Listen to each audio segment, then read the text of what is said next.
I remember when I made that decision that yes, I can start my own practice. Yes, I'm going to do this. I just remember my husband, it was probably, maybe like a year and a half, 2 years ago.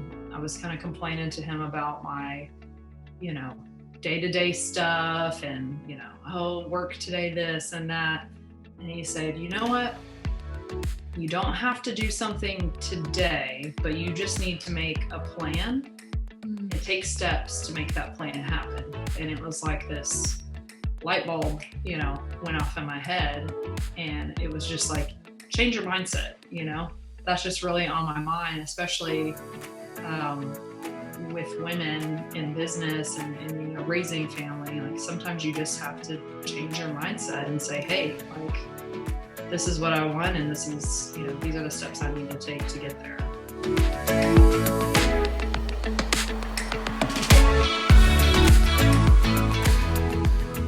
Hey guys, thank you so much for listening to the Story Project podcast. It has been an honor to have all of these amazing doctors on, being authentic and genuine and really just sharing their lives with all of us. So jump over wherever you listen to podcasts and leave a review, even subscribe. That would be amazing. I would appreciate it so much.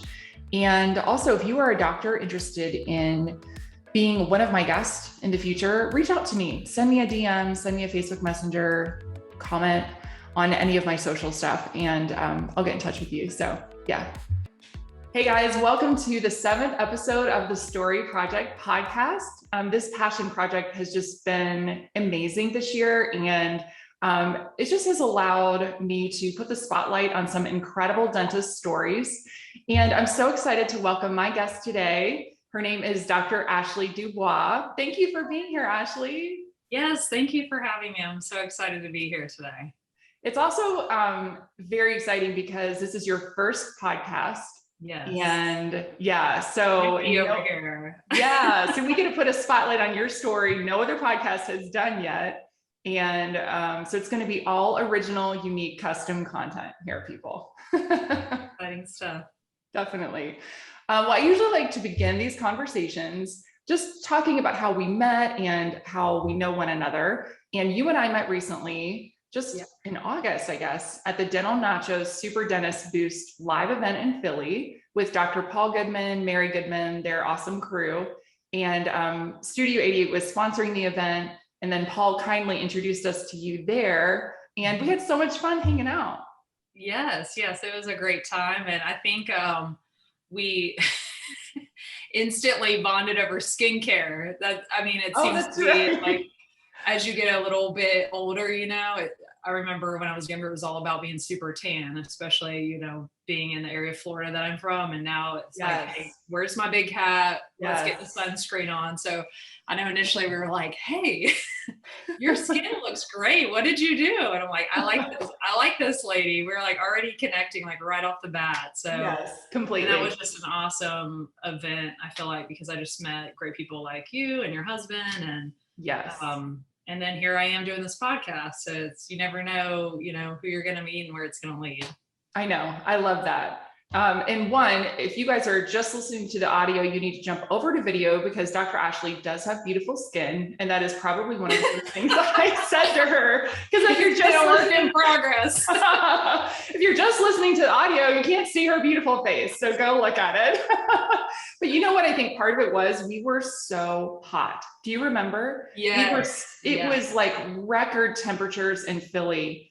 And it was almost in some places unbearable. I mean, I know we tried to take, Philly's so historical. And so, my husband and I went around walking one day, we were drenched with sweat. Yeah, you want to see everything. You're like, okay, I can walk over here. Yes. And I remember that's what I was going to do for that event. And then I met another attendee there, and they're like, do you sure you want to just grab an Uber real quick? That'll be more comfortable. And I'm so glad that I did, because it's like, oh yeah, let's get some exercise in. And and that was a covered event too. So thankfully, I was just gonna say the Goodmans did a really good job of, we were under like a big tent or something, under part of like a building. Yeah. And awesome. We were so thankful for that shade. Yeah, it turned out really nice. It did. Yeah, that was a super good event. Well, let's begin this episode. Before we dive into more of your story, I want to ask some fun questions just to let our audience get to know you a little better. So, what has been one of your favorite summer memories from this past summer? So that's a pretty easy one for me. And that's because I have 3 small children, and all of their birthdays, we didn't plan it like this, but all of their birthdays are all stacked next to each other throughout the summer. So and mine as well. So it's just constant birthday celebration, which is just a fun time for everybody. So I have 3 little ones, as I mentioned. Sophia's birthday is in mid-June. She just turned 3. And then my birthday is 2 weeks after that. And then Olivia's birthday just turned 5. So that was a big deal. She just started kindergarten, and she's, officially a big kid. So hers is towards the end of July. And then our littlest, Levi, he just turned 1. So that's a pretty big deal as well, August 1st. Aww. So definitely, hands down, that would be one of my greatest memories. And with that being said, John's side of the family, my husband, they have for years now, I mean, decades before he was probably born, they've always done a camping trip with the whole family, because there's a really big family. So he has 3 brothers and 3 sisters, and then cousins and all of that. Oh, so fun. We met in North Carolina this summer, and that was actually during Sophia's birthday. So it was really special having the whole family there to celebrate. And we hadn't been able to go in about 10 years just because of everything with dental school and starting a family and everything. And so that was really special, getting to get back in that camping life, although I struggled a little bit. Yeah, I'd like to ask you, what do you consider camping? Like I used to camp like high school, and then I've done a bunch of mission trips, which most of the time you feel like you're camping. But what is camping, your ideal camping situation?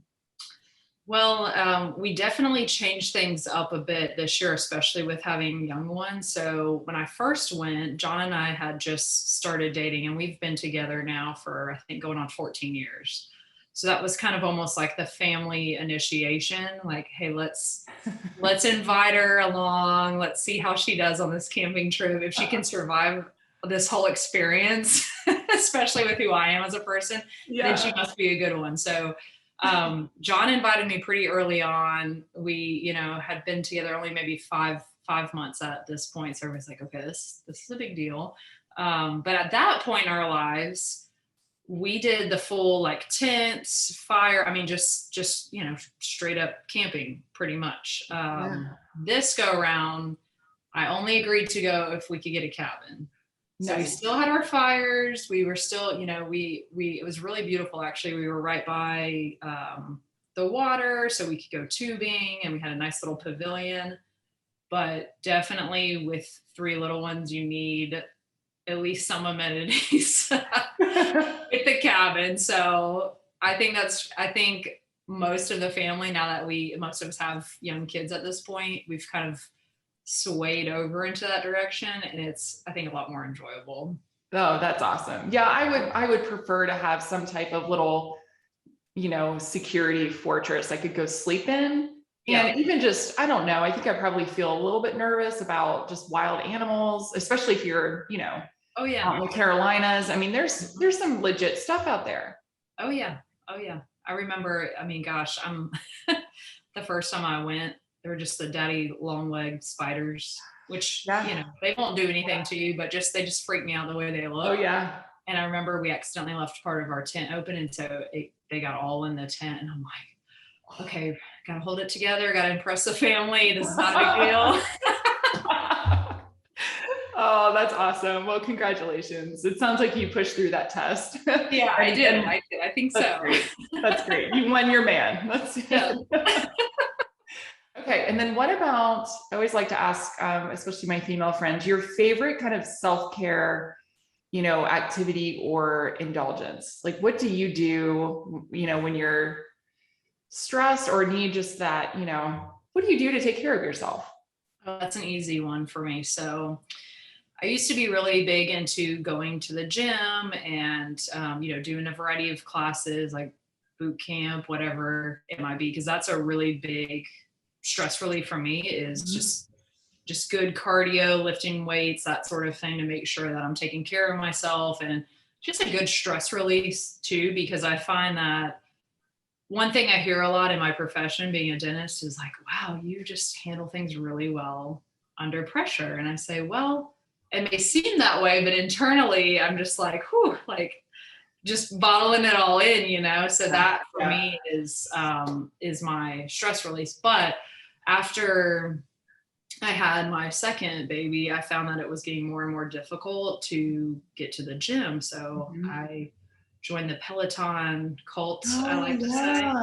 And, my husband was a little skeptical. He was like, oh, I don't want this to be one of those things that just collects dust in our house. And I think, sometimes when I hear stuff like that, I'm like, okay, that's a challenge. I'm going to make sure that doesn't happen. Yeah. And I've been obsessed with it ever since. So we've got it tucked away in a little space in our house, and there's a great community there. A lot of people I know locally have actually jumped on board with that. So then we'll talk about different instructors and classes, and that's pretty much that community is pretty much what I stick to, and that's kind of what I do when I have a little bit of downtime. That's amazing. I have a really good friend of mine who also jumped on that about a year ago. I think her husband last Christmas got her a bike. It has been a game changer for her. Oh, and she has, 5 kids, and she needs something super accessible and easy in the next room. And she has it, I think, somewhere too where the kids aren't all around, so it's like a little bit of a retreat. Exactly. Yeah. And the best thing about it is you can look whatever way, however you are, and no one will see you. Yes. That's what I love about it most. So if you don't have to get ready for the gym, we just get on the bike. If you've got half an hour, get it done. That's amazing. Yeah. Lastly, what might be a fun fact about you that most people don't know? Okay. So I haven't practiced in quite some time, but I'm actually a 2nd degree black belt in Taekwondo. So I grew up kind of doing a hybrid of, it was really funny actually. I was really into dance growing up, and eventually dance kind of took precedence, but I was into ballet. So usually I would have my ballet class, and then right after that I'd have my Taekwondo class. So I would have my hair up in a bun with like a big bow and the whole get up on, and then I would throw, my Taekwondo uniform over that, and then go in there and we would have sparring. And I mean, there were definitely a lot of girls in there, but more dominated with the boys. And I go in there and just show them who's boss, and they were like, I can't believe this girl's coming up in here with this bow on her hair in this tournament against this boy. So it was like an awesome combination. But I did that for probably over 10 years. Oh, wow. And then as I got further into dance with high school, that kind of took a back seat, but it kind of just sticks with you forever, to be honest. I mean, I might pull something if I try and throw a certain kick out there or move, but I still remember a lot of it, so that's important for me to show my girls like, hey, women are strong too. They need to know how to defend themselves. So that's been kind of a cool thing that I've carried with me throughout my life. That's incredible. I love that, especially that you can teach, because you have 2 girls. Yeah, you can teach both of them. It's not just the guys that can be strong and, defend themselves, like you said, out there against whatever. You can too. And here, watch mom do it. Yep. I probably need to brush up a little bit on it though. But yeah, most people don't know that about me. So I think that's pretty cool. Well, I did not. That might be one of my favorite things that anyone has ever shared. That's pretty, really? Yeah. That's pretty that's badass. That's awesome. Very cool. Okay. Well, before we get into the dentistry, part of your story, I want to go back just a little bit. You shared a few minutes ago a few things about your family, but tell us a little bit about where you grew up, and are you a native to Florida? Yeah, so I was born and raised in Fort Walton Beach, Florida. So I find that when I've lived in different areas, it may be part of Florida that people sometimes forget about, because you typically will automatically think of like Orlando or Tampa, more of the southern area of Florida. So this is sometimes referred to as Lower Alabama, and it's right in between Pensacola and Panama City Beach. So we're kind of right in between those areas in the Panhandle. And so I, born and raised here. The only time that I left was when I was doing my school, which was a good while. It was probably a good 10 to 11 years that I was gone between doing undergrad, dental school, and residency. And then my husband and I, of course, we kind of played around with like, oh, maybe we'll go here or there afterwards. And then ultimately we decided, hey, our family, most of our family, our parents are in this area. We want to, move back here and start our family and just have that good support system. That's awesome. That's really cool. And then because I personally love stories. I'm a hopeless romantic. I always will be. Every Christmas, I have my lineup of all the movies that I watch, like The Holiday. And oh yeah, I just I'm captivated by the messaging and some of the quotes in, like The Holiday. And movies like that for sure. But I want to hear just kind of the Cliff Notes version of how you met your spouse, John, right? Yes. Okay. Yeah. How did you guys meet? How long have you guys been married? Yeah. So we've been together now for about 14 years. And then we're coming up in December, actually right after Christmas, 8 years of being married. So that's super exciting. And congratulations. Thank you. And we'll kind of look at each other like just on a day, like, 8 years? Oh my gosh, it's just flown by. It's just crazy how fast time goes by. But essentially how we met is one of my best friends growing up. She worked with them kind of, so to go back a little bit, our area is really well known for tourism and fishing and,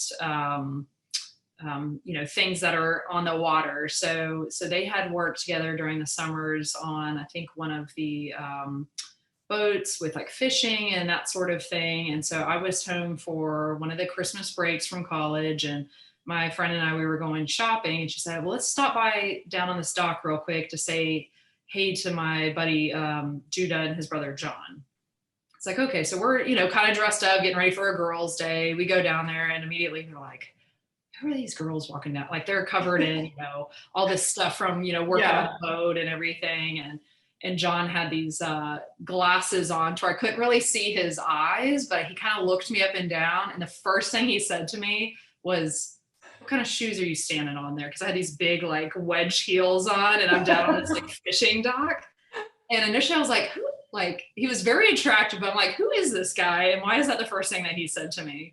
And then from there, we just spent, it was almost like this instant connection, even, aside from that. So we started spending all this time together over the break. And my friend Sarah, she was like, okay, John usually, like I've hung out with brother before, but like John usually doesn't call me. And I think that he's wanting to hang out with you. And then next thing you know, he asked me on a date, and then was making trips down to Gainesville because I was at University of Florida at the time. And we just, a few months later we were dating, and we've been together ever since. Oh, so, I love that. And I still have the shoes because that's just such a funny memory. Oh, I know. I keep the shoes. Yes. I was like, keep those forever, because it's always going to like trigger that really great memory of how you guys met. And that's like nostalgic. I love that. Mm-hmm. That's so cool. And then you guys you mentioned you have 3 kiddos, 2 girls and a boy. Yeah. And so did you always want to have like a big growing family, or a bunch of kids, or did you kind of start off not sure? Yeah. I always knew that I wanted children, and I kind of envisioned, having 2 kids, a boy and a girl. And then, so never did I think that I would be a mom of 3, especially with them, 5, 3, 1, because it can definitely, it's a big juggling act. Mm-hmm. But at the same time, I wouldn't change it for the world. And my husband, he comes from a big family, and I don't think that he really anticipated having 3 children either. We both were on the same page about having kids, but here we are, and it's pretty amazing. That's awesome. And they're so cute too. When I was with you, you showed me a photo. They're like Really adorable.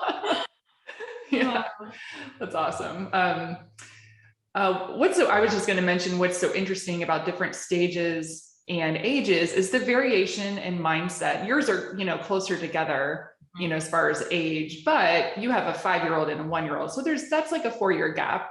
And that's the same with mine. Caden is 15, thinks he's going on 25 for sure. And then my daughter is 11. But my son is like, likes girls, competitive volleyball, AP classes, and is always early for everything. And my daughter is just kind of his opposite.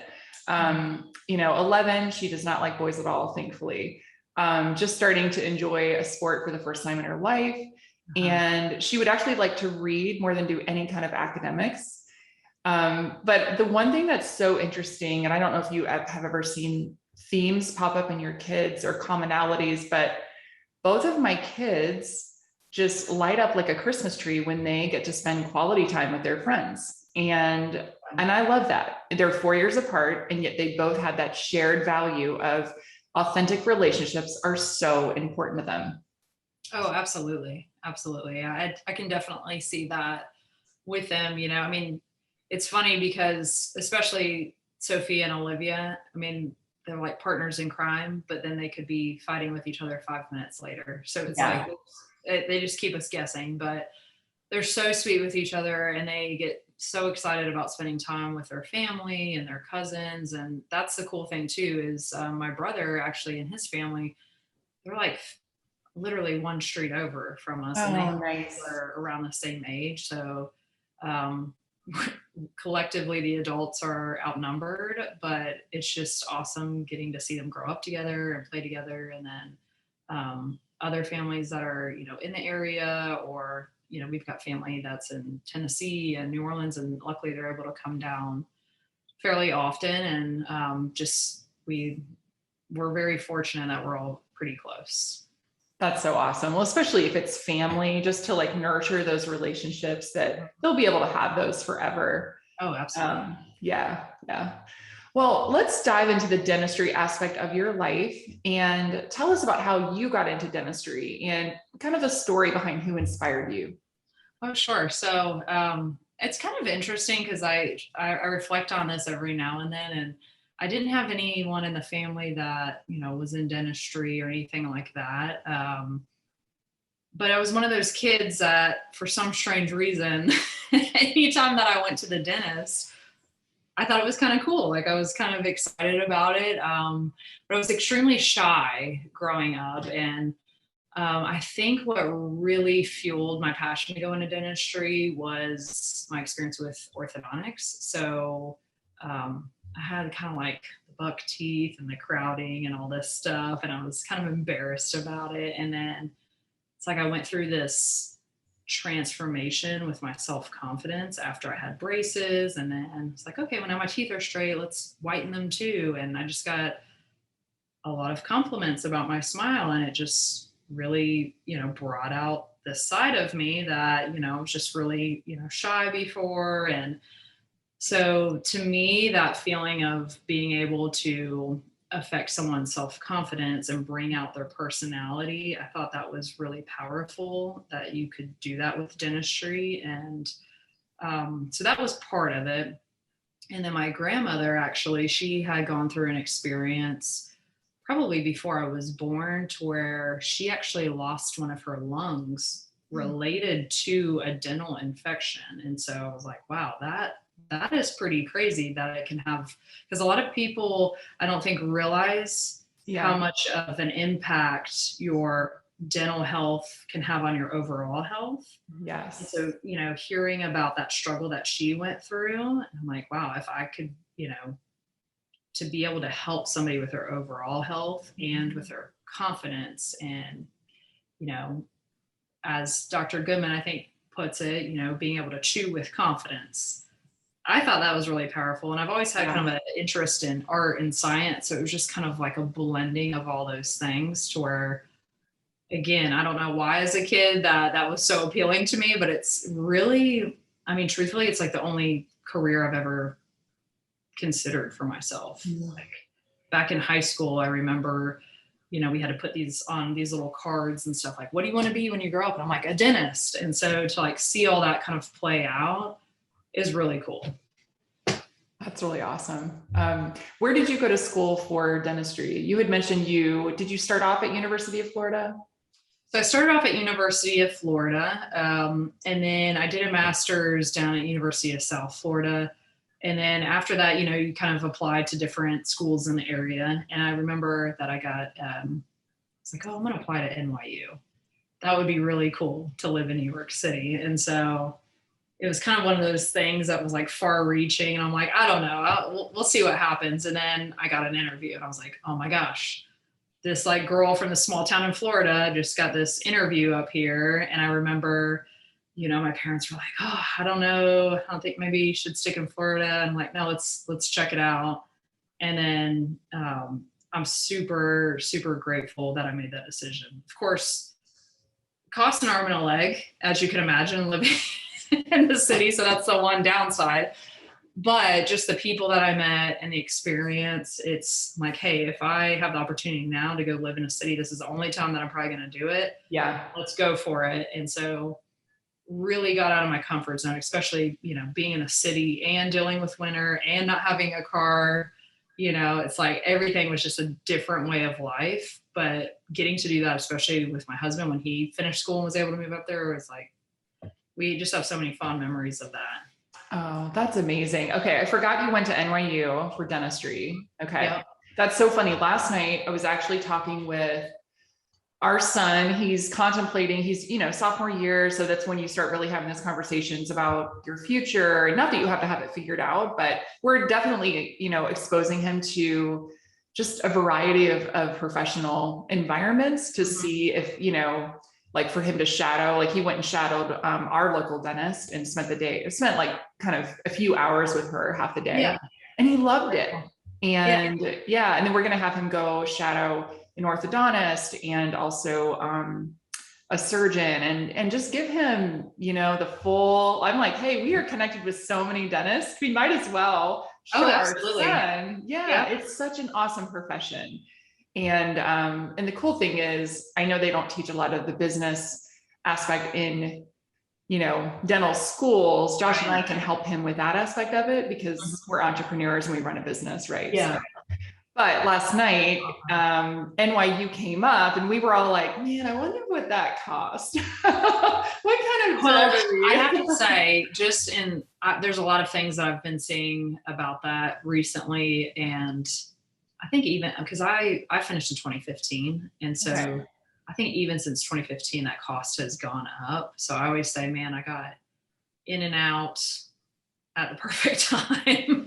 I don't know exactly what it is now, but I know that's been a big debate that I've seen, especially on social media is, with COVID too, that could be a whole rabbit trail that I'll try not to get on. But I know that there's just been so many limitations with COVID, understandably, but then the cost is still up there. So, there's a lot of debate about what's appropriate in that aspect. Yeah. So what type of dentistry did you focus on? Was it general, specialist, pedo? Yeah, so I'm a general dentist, but I have an interest definitely in more of the cosmetic end of it. I have experience with full mouth rehab and I love placing implants. That's something that I was trained in pretty extensively in residency. So I tend to focus my CE more on that end of it. But I do a little bit of everything. There are certain things that I feel that, we have some awesome specialists in our area. So if they can, help a patient more efficiently and they've got greater tools at their exposure, then I'm definitely going to work with them and just make sure that we're, taking care of our patient from a team approach and, whatever's best for the patient, really. Yeah, I love that. Well, I'd like to spend a little time talking about your experience as an associate. And you're my first guest who's in the process of doing their startup. And so this will make for such a unique conversation. Oh, how long have you... I could tell you a lot about this. So how long have you been practicing as an associate? And then what has your overall experience been? Okay. So I graduated in 2015. Then I did a year residency down at the Orlando VA, which was an incredible experience. And then from that, I moved back home and then kind of just went right into my associateship. And so I was there at my first place for probably a good 4 years. Of course, there was some maternity leave factored in there. And then I filled in a couple other places since then because I knew that I wanted to eventually start my own practice. And so it's just been easier with my schedule to kind of, check out different environments and focus a lot of my energy when I'm not, with the kids on getting the startup going, which is an incredible experience. Still a lot of work to go, especially, in the next few months here before we get ready to open. Yeah. So what type of culture did you experience in your associateship? Was every practice different? I'm just thinking, did any of the doctors or owners take initiative to take you under their wing and mentor you or anything like that? I'm just wondering what it's like from your perspective. Yeah, I definitely think that, and granted, I haven't been in too many different offices, but I will say that the few that I have been in locally, there's definitely a different culture in every office. I've been in some offices to where it's the staff has been there, the team's been there for a really long time. They and I know that every office probably has their little, moments, but they have really great teamwork. It's like a well-oiled machine, happy to be there, happy to pick up wherever, another team might need some help. And then I've been in other office environments, unfortunately, to where no one really wants to be there and you're kind of going in like feeling that energy drain. But both extremes have been equally important to me, especially going into this next step of starting my own practice, because I can see what's worked and what hasn't worked, and then maybe I'll take a little bit of this with me and a little bit of that to create the environment that I want. And so the associateship that I was in the longest, I learned an incredible amount there, some very positive, and got me out of that comfort zone of like, hey, this is what you learn in residency and dental school, and then this is what it's like to be in private practice. Because I think the biggest transition for me was coming out of residency. I felt more comfortable with some of those advanced procedures, but we didn't get a lot of training with, working with an assistant in the fashion that you would in an associateship. And then also the speed that's involved, I mean, in residency, you're used to seeing maybe 4 patients a day and you're taking your time with everything and asking questions. And then private practice, it's a business. So you have to find ways to be more efficient, but also be able to relate to your patient and connect with them. And so I did get a lot of mentorship there, but then I also realized that when I decided to separate from that position, that maybe I was a little bit naive, going into it. So things that, might have been promised, or things that you thought would be, oh, that'll be fine, we'll work it out when it comes to that. Then when it came time for me to leave, became a bigger issue, specifically with contracts and different agreements. Oh, interesting. So, yeah, it can be very eye-opening. Yeah. Kind of like you finally have context for really where you stand with the owners or the practice owners and what your relationship really is. Yeah. So in my particular situation, I knew going in that at some point I wanted to expand my role there.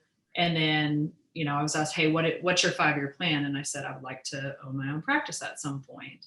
And so I think, especially sometimes being a woman, when you're focused on starting a family and you have kids, it can be very challenging to take that next step. And sometimes you might lose sight of where you're going with your career. And so I'm kind of getting sidetracked here on where I'm going with this, but that was something that I had to kind of rediscover and work through and get that confidence back, because when you're kind of just in the moment trying to raise, newborns and you're working, sometimes you can lose a little bit of confidence, and you can really see the true colors of the owner that you're working for. Like, hey, are they really going to be a mentor? Are they with me? Are they against me? How is that all going to play out when it comes time to take that next step? Right. Yeah, that sounds like, definitely based on the personality and quality of the leader, that probably associates on the whole could have really cumbersome transitions out that could be really difficult. Because even if you think about when any of us resign from an organization or company, a lot of times those exits do not go well. And I think that on the whole, it comes down to the quality of not only the organization, but really that leader. Exactly.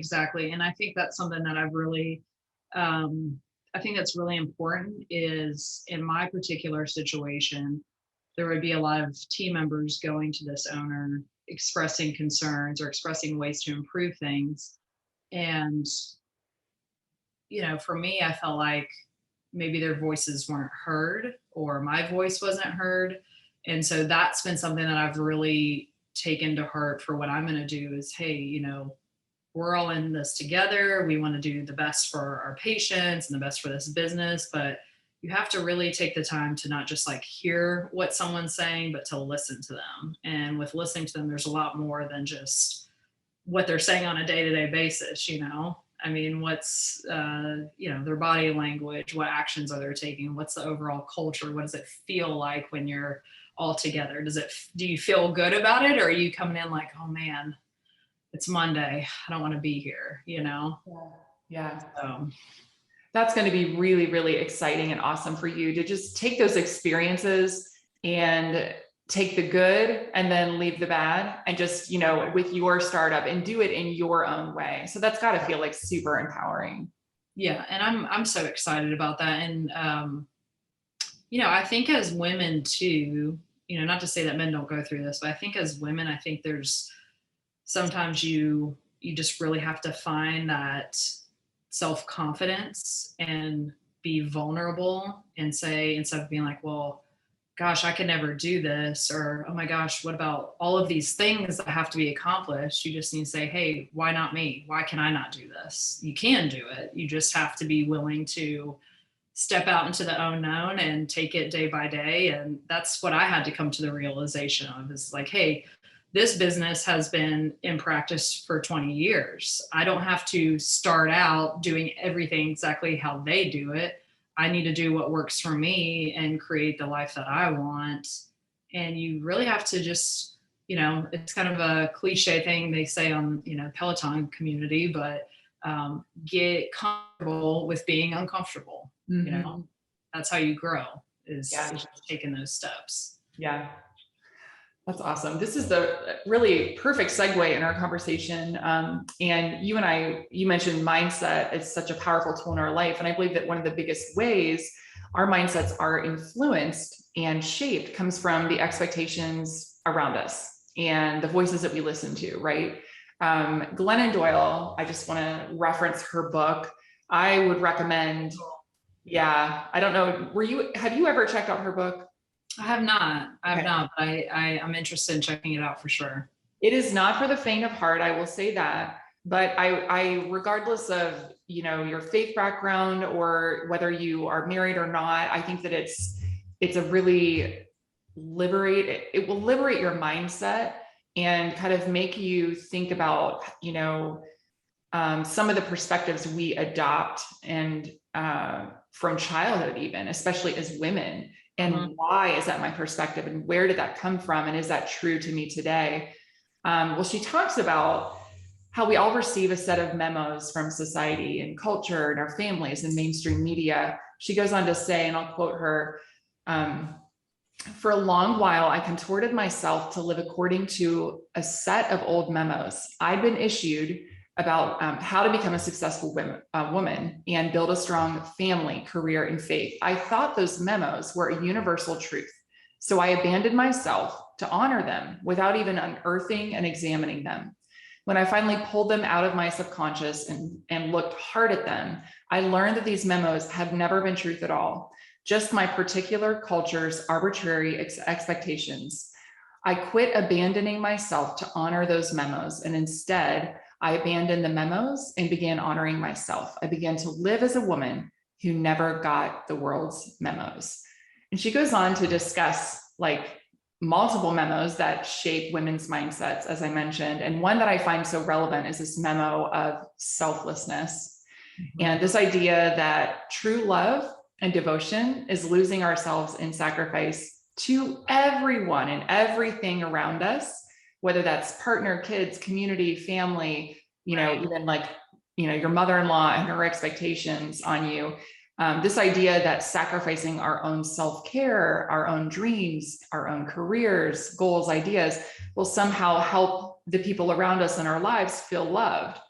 The last thing I'll note, she said, I'll quote her, "We do not need more selfless women. What we need right now is women who have detoxed themselves so completely from the world's expectations that they are full of nothing but themselves.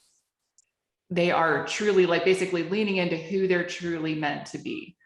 How do you identify with the memo that says that true love equals 100% selflessness?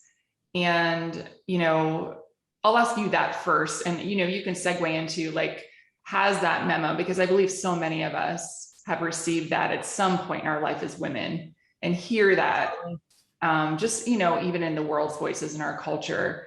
But has that ever created fear in you to pursue your professional dreams of building a startup?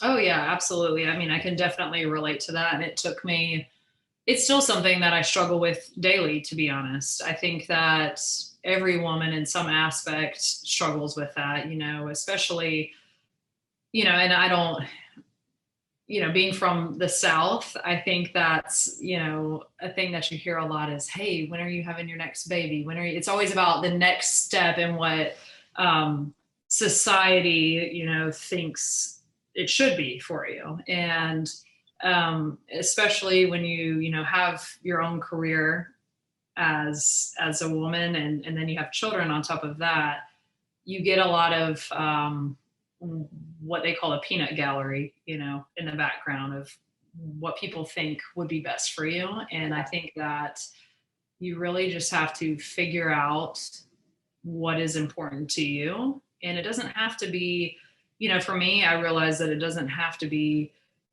giving up everything that I love, because at the end of the day, if you aren't taking care of yourself and what feeds your soul, then that's going to trickle out into everything.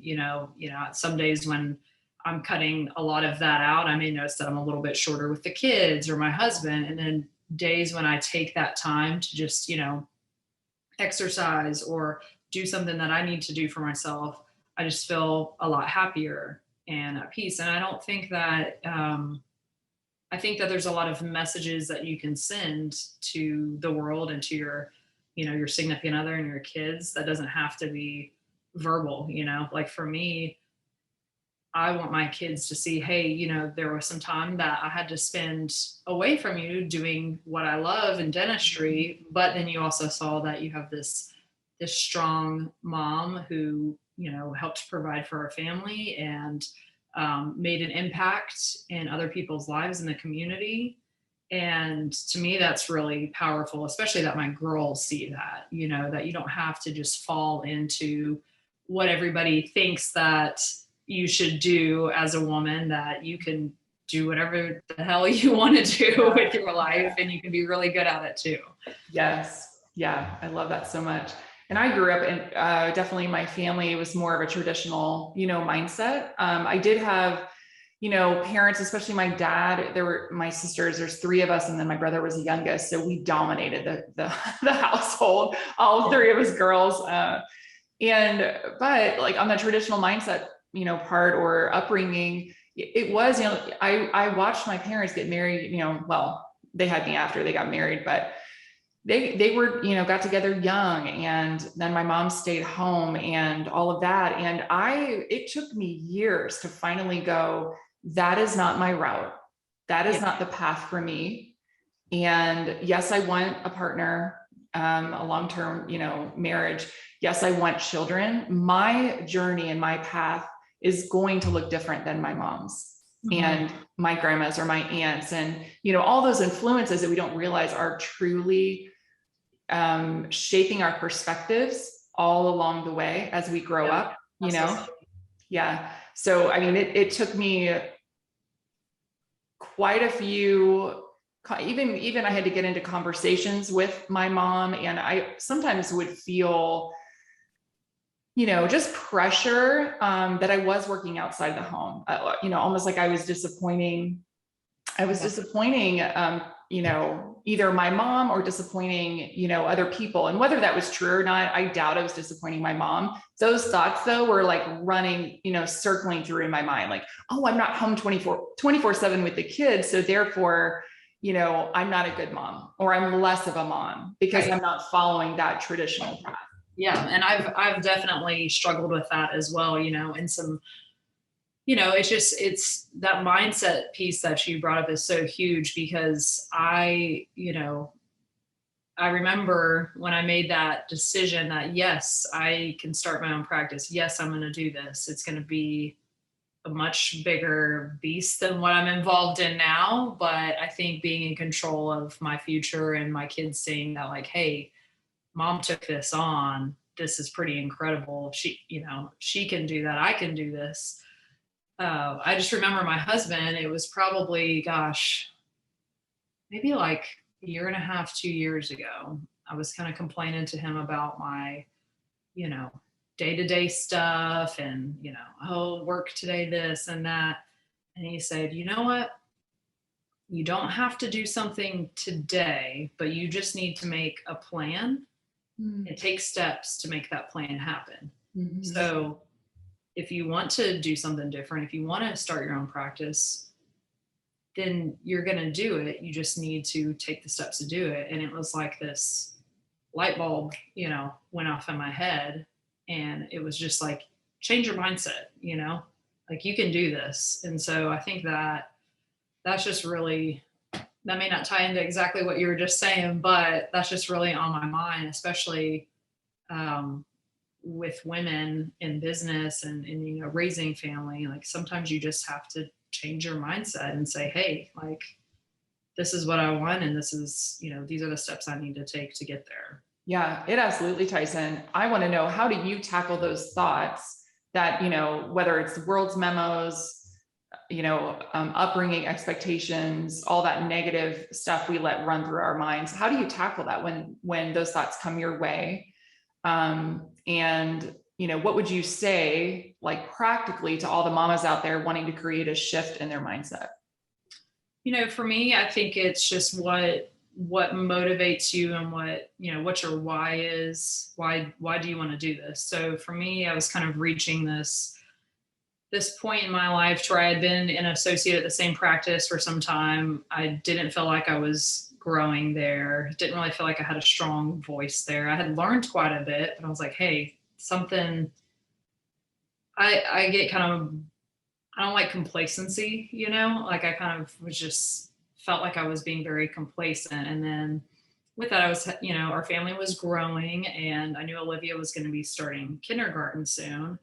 I'm like, okay, I've been commuting a lot. I don't feel like I'm growing here. Something needs to change. And I want to be more in control of my future here. And, we live in Fort Walton Beach. I'm having to drive a lot. I want to just be in control and create just kind of the central network where I'm close to my kids' school. I'm close to home. I've got better balance with my life, the hours that I want, the team that I want, the culture that I want. So I can either sit here in the same place and be complaining about it a year from now, or I can step out into the unknown, not knowing exactly how it's going to pan out or what it's going to look like, but just take that next step.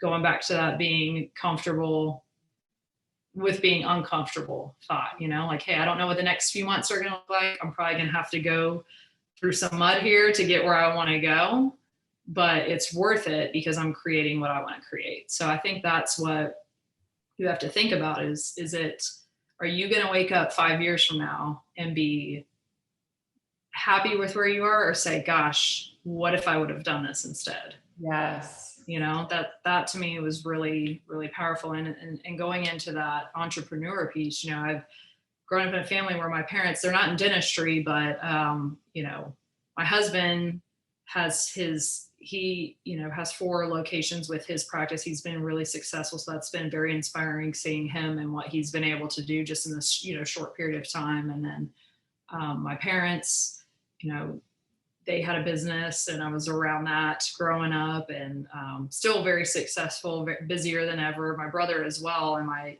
was kind of talking to my dad about it one day, and I was like, hey, I was thinking about starting my own practice. And my dad said, hey, it's in your blood, like, you can do this, like, just do it. Otherwise you're going to wake up 3 years from now still in the same place that you are. Yes. And so that's, I think that's just one thing to think about. It's really important. It's just, you don't have to know what tomorrow looks like. You just have to take the next step. So I love that so much. Something I had shared on a previous podcast, Marie Forleo has created this just kind of little hack called the 10-year test. And it's where you ask yourself, hey, in 10 years, will I regret not doing this? If I haven't taken the leap, if I never tried, if I just ignored, my intuition and just, ignored that thing that's saying, you should try this, that ignored that spark. And she's like, just ask yourself, in 10 years, fast forward, if you look back, will you regret it? And it's similar to what you're saying with 5 years. I think that's, looking to the future and then kind of turning around and looking back at some of the decisions and dreams that are in our hearts right now. Yeah. It's so important. It's so important to helping us know what those next steps are and whether we should go for it. Yeah, exactly. Yeah. Well, okay. I just lastly to wrap this up, and then I will move off of this book. But as far as like what Glennon Doyle suggests, what we should do with those memos, she says, the memos I've written myself are neither right nor wrong. They're just mine. They're written in, and so I can revise them whenever I feel, know, imagine a truer, more beautiful idea for myself. The goal is to surrender constantly who I just was in order to become who this next moment calls me to be. I will not hold on to a single existing idea, opinion, story, or relationship that keeps me from emerging new. And I know personally, and these memos are just, you can also just call them thoughts or negative self-talk, right? Or expectations. But I'm personally been so inspired lately by this growing community in dentistry of women who are evolving, learning, and just fully devoted to loving themselves, leaning into who they are, and while pursuing fulfillment and loving their families at the same time. Absolutely. Yeah. Yeah, there's a great network of that too. And I think it was really recently that I discovered, the mommy dentist in business pretty recently, and then dental nachos. It's just, I knew that something like that probably existed, but then when I shift my focus into, hey, I want to just learn and absorb as much as I can, it's amazing how many people, that you can connect with, even through, social media. It's pretty powerful stuff. Absolutely. And I love the Mommy Dentist in Business group and just that whole network and culture of women supporting and empowering one another. We need more of them. Yeah. So we're going to the Mommy Dentist in Business CE event, which is coming up, their summit. Oh yeah. Yeah. About that. That's awesome. Yeah. That's in October. I need to get a few more things planned. We got to balance it all out with the family schedule and all the exciting stuff going on. Right. I'd love to make it to one of their events. Maybe that'll be on the horizon next year. Yeah, that would be fun. And then we could hang out. You'll have to let me know. I know. Yeah, that'd be great. Sure. Well, lastly, before we wrap up, I want to just touch on a few things with your upcoming startup, because this is it's almost like It's kind of like going to be your fourth baby, Ashley. I know. It really is. Yeah. Tell us, what phase are you in right now with your project? Are you doing a new build, or is this an existing space? Yeah, so we have an awesome location that's actually, it's pretty cool because it's like 3 minutes from the house, and it kind of just, I don't know. I definitely feel like it was a God thing, because we had been looking at other spaces, and we were thinking about leasing a spot, and then I was talking to my parents and like, hey, did you see this? I know that you guys weren't planning to purchase something, but there's this place over here, and it's a really, really nice spot. It's close to, the Starbucks and the shopping center. And then, next thing you know, we're under contract with it. So we have a really awesome location. And my husband is hoping to have a business on one half, and then we'll have the practice on the other half. So that's kind of always been a dream of mine, to have something like that. And so it's cool to see that finally coming together. But I highly recommend for, anyone that's interested in doing a startup, or, like, hey, I know for me, I was like, I want to do this, but I have no idea where to start. And then my good friend from residency, Dr. Kim, she had been working with Ideal Practices. Mm-hmm. And so she recommended me to them, and like the whole team has been absolutely phenomenal. I mean, just guiding every step of the way. I look back and I'm like, okay, if I didn't have them consulting me through this whole startup process, I probably would have made a lot of mistakes, done things totally different. So highly recommend those guys. So we're in the process of planning. We've got the floor plan, so we're tweaking that a little bit. We're looking at equipment, getting ready to close on the practice, and we decided the name's gonna be Shoreline Dental Studio. So nice. Super excited about that, and I think it's very relevant to our area, and just growing up on the beach, it's just a place of happiness for me. So I knew it had to be something along those lines. I love that. So yeah, I mean, we're just heavy into the planning process. And, actually right before I jumped on this podcast, I was over there at the building, and we were, looking at where we're going to put this and that, and just, brainstorming ideas. And as I mentioned, my brother's close by, and he's a contractor. So he hopped over and was brainstorming with me. So lots of fun stuff. It's a very exciting stage that we're in right now. Oh, that's so exciting. I love the name. That's Thank you. Yeah, it's a little bit different for our area. So I'm hoping, everyone, I wanted something that was a little bit different, but not too different for the area. So it's definitely a little bit more modern, but I'm excited about it. I love it. It's a little edgy and like cool. Yeah. Yeah, I think so too. Yeah. Good job. And then as far as your area, is it residential? Are you like, what type of community are you in? And it's a great market. So we definitely, did our due diligence of making sure that it wasn't oversaturated. So, I mean, there's certain pockets in the area to where you have dentists that have been around for a long time, but it's a growing community. There's plenty of people here to serve. And so I think that it's just good for the dentists in the area. We can all work together and collaborate, and it doesn't have to be like a, me versus you kind of mindset, because that is one thing I kind of ran into with my associateship when I was getting ready to leave. It's like, hey, well, I wanted to open there, so you can't open there. I'm like, hey, there's plenty of people to help. Like, we can all do this and have our own little areas and niches, and it doesn't have to be, one's the winner and one's the loser. Let's just all do our own thing and do what makes us happy. So I think it's a great community. And we have we have a lot of military in the area, a lot of growing families, and then people who've been here for a long time as well. So definitely a good range of people here. And I think it'll be a really great opportunity. That's awesome. And so you are from, obviously, a native there. Mm-hmm. Do you think your community, I mean, in my opinion, that would give you an edge being that you are a native, you're there, you know so many of the families and the people, you know how things work there. Do you see it as an advantage to be able to, you know, serve in your own like hometown?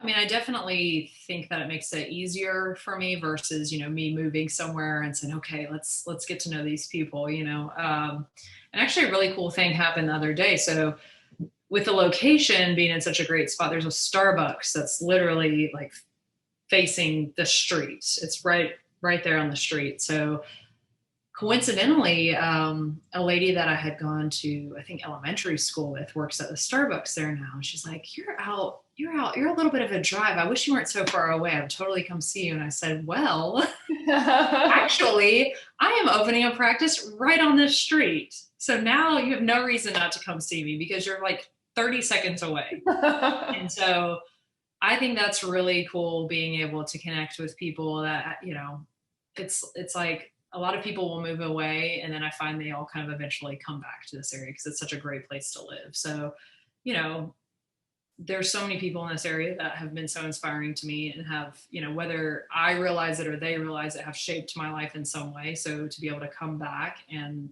serve my community and hopefully have a positive impact in, you know, other organizations outside of dentistry and just collaborate with them, I think is huge. And I'm just excited about the opportunities that are in front of me. That's awesome.